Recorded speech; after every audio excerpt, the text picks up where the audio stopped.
Nous allons voir ensemble le fonctionnement des consultations personnalisées de détection. D'abord, quand et pourquoi utiliser les consultations de détection personnalisées? Il y a trois cas possibles que je vois. Le premier, le plus évident, c'est de remplacer une consultation de détection de docteur remote que vous trouvez trop générique par rapport à votre culture et à votre organisation et vous souhaitez ajouter des questions plus spécifiques. Le deuxième cas, vous vous apercevez de dysfonctionnements dans l'organisation sur un sujet précis, sur le processus commercial par exemple, et donc vous souhaitez approfondir ce sujet pour voir ce qui fonctionne plus ou moins bien. Le troisième cas, vous sortez d'un séminaire par exemple, et vous souhaitez questionner le ressenti sur cet événement précis, vous pouvez lancer une consultation ponctuelle. Donc pour vous montrer le fonctionnement, ici je vais créer une consultation pour approfondir le processus commercial. Donc je vais créer une consultation ici, que je vais intituler processus commercial. Pour l'instant, je vais laisser dans les thèmes autres, parce qu'il n'y a pas vraiment de thème spécifique pour le processus commercial. Donc ça va apparaître dans le thème que j'ai choisi, effectivement autre. Donc par défaut, il est en brouillon et personne d'autre que les docteurs le voit tant qu'il n'a pas été publié. Et ici, je vais pouvoir ajouter des questions. Alors il y a différents types de questions. On va un peu tous les parcourir. Donc c'est bien de commencer par une petite introduction de la consultation. Ici, on a souvent les trois petits points qui permettent d'avoir des options supplémentaires sur les questions. Donc par exemple ici une description.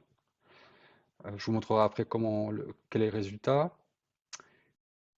Donc je vais dérouler le cas que j'ai prévu, des groupes de questions, un concernant la relation client, un concernant les relations internes. Donc je vous laisse regarder un peu les fonctions que j'utilise. Le drag and drop ici par exemple. Je vais rajouter une question oui, non, que je vais rendre obligatoire. Vous voyez, il y a une option ici, obligatoire. Je vais proposer un champ libre. Et puis je vais aussi faire un choix multiple pour voir à peu près toutes les questions, tous les types de questions. Donc j'ai préparé mon petit jeu de test, bien sûr, pour aller plus vite. Ici, je vais proposer une échelle de notation. Donc la légende est modifiable. Et puis je peux également mettre le nombre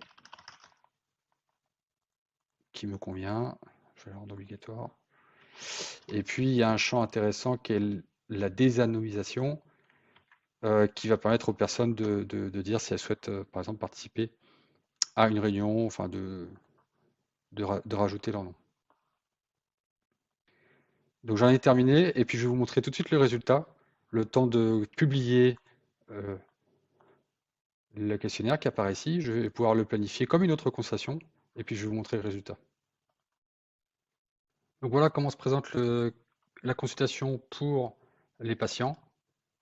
Donc je vais très vite.